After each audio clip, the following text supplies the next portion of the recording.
Drink concerning Tom Foster.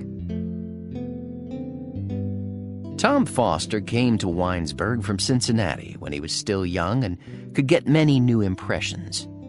His grandmother had been raised on a farm near the town, and as a young girl had gone to school there when Winesburg was a village of 12 or 15 houses clustered about a general store on the Trunion Pike. What a life the old woman had led since she went away from the frontier settlement, and what a strong, capable little old thing she was.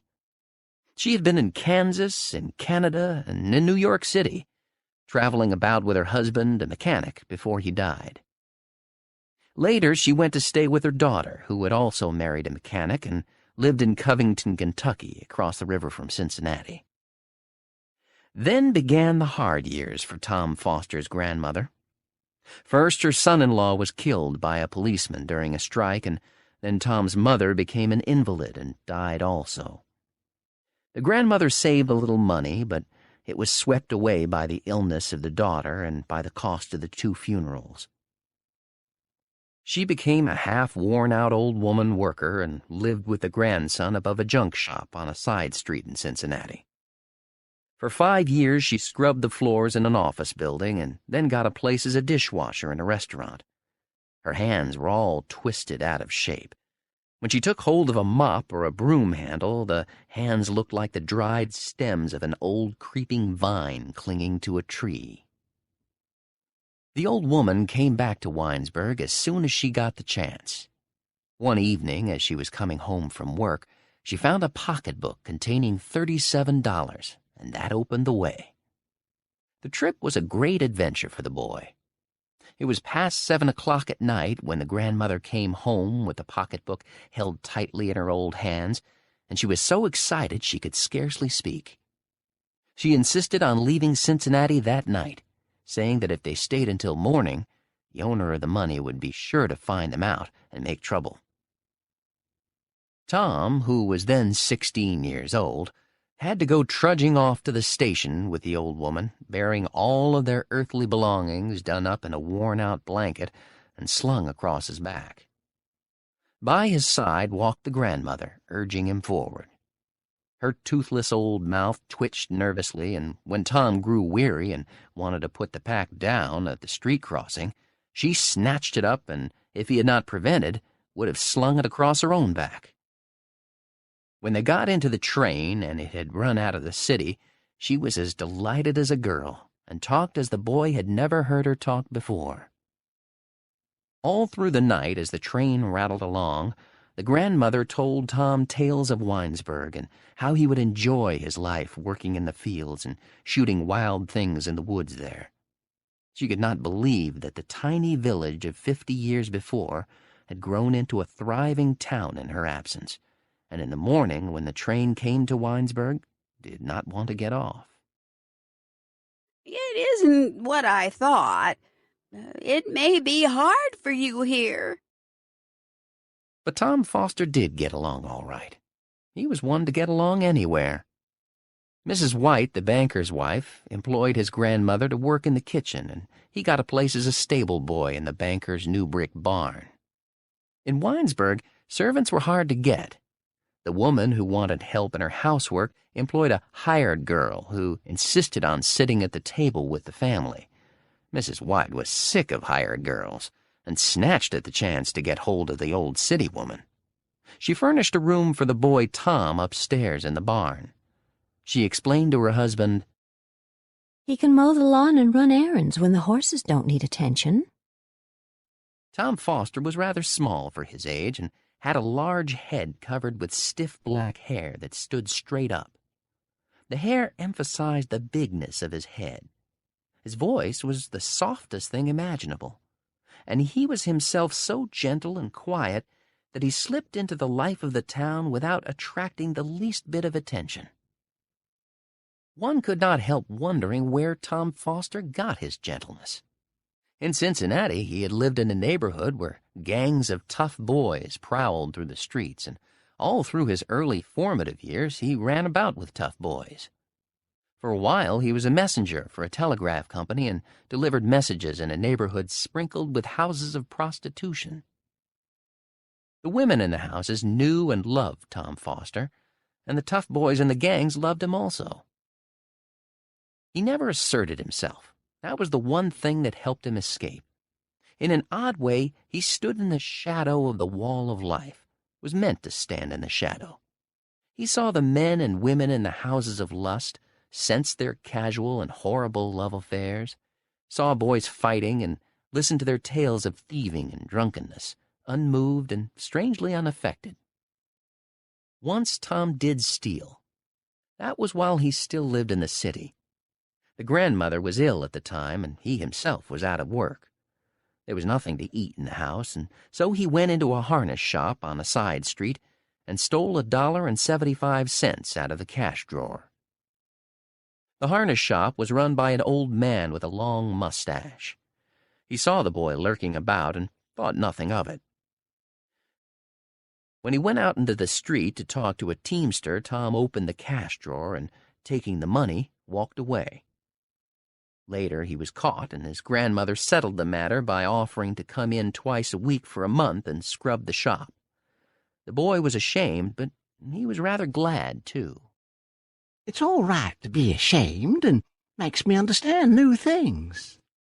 He spoke to the grandmother, who didn't know what the boy was talking about, but loved him so much that it didn't matter whether she understood or not. For a year, Tom Foster lived in the banker's stable and then lost his place there.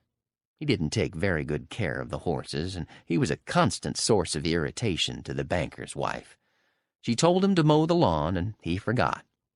Then she sent him to the store or to the post office, and he did not come back, but joined a group of men and boys and spent the whole afternoon with them, standing about, listening, and occasionally, when addressed, saying a few words. As in the city, in the houses of prostitution, and with the rowdy boys running through the streets at night, so in Winesburg, among its citizens, had he always the power to be a part of, and yet distinctly apart from, the life about him. After Tom lost his place at Banker White's, he did not live with his grandmother, although often in the evening she came to visit him.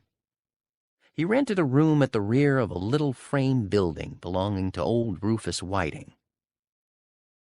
The building was on Duane Street, just off Main Street, and had been used for years as a law office by the old man, who had become too feeble and forgetful for the practice of his profession, but did not realize his inefficiency. He liked Tom and let him have the room for $1 a month.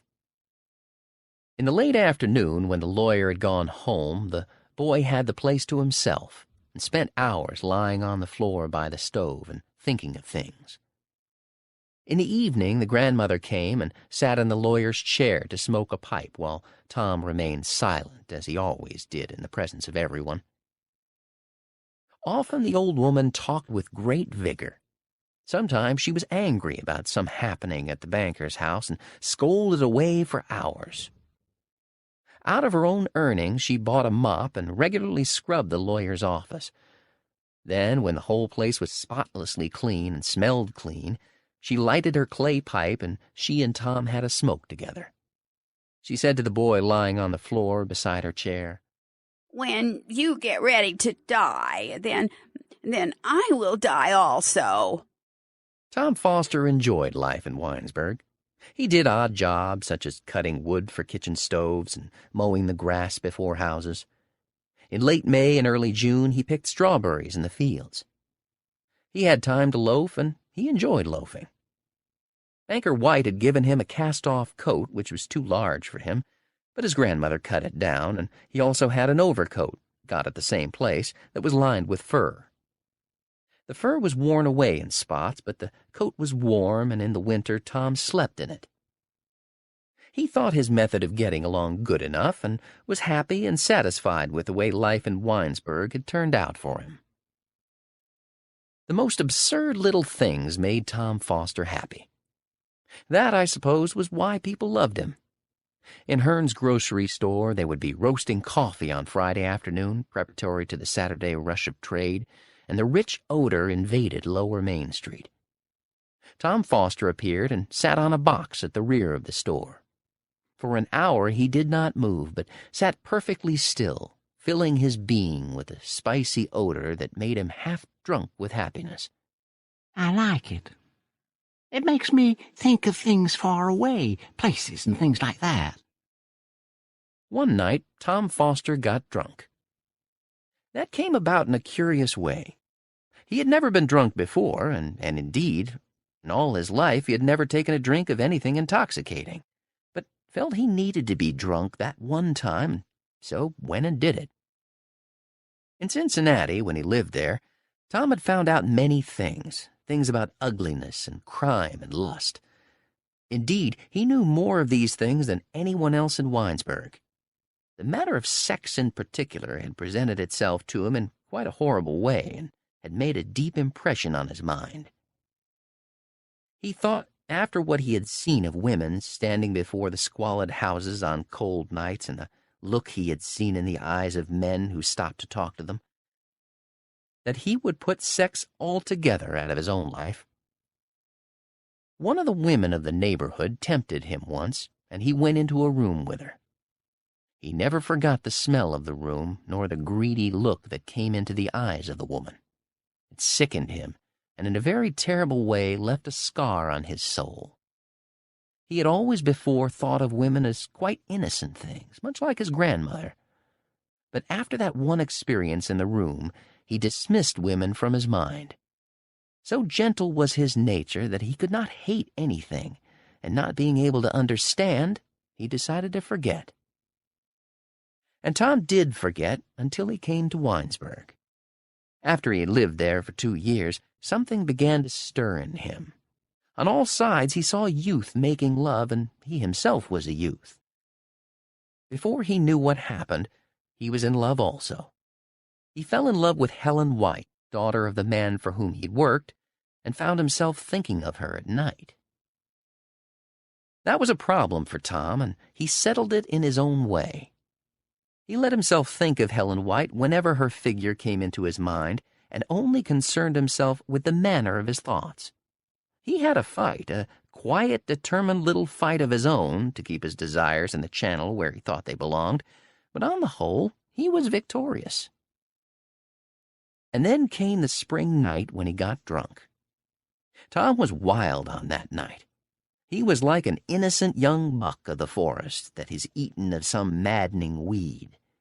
The thing began, ran its course, and was ended in one night, and you may be sure that not one in Winesburg was any worse for Tom's outbreak.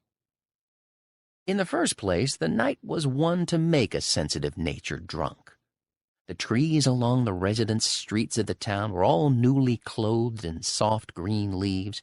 In the gardens behind the houses, men were puttering around in vegetable gardens, and in the air there was a hush, a waiting kind of silence, very stirring to the blood. Tom left his room on Duane Street just as the young night began to make itself felt.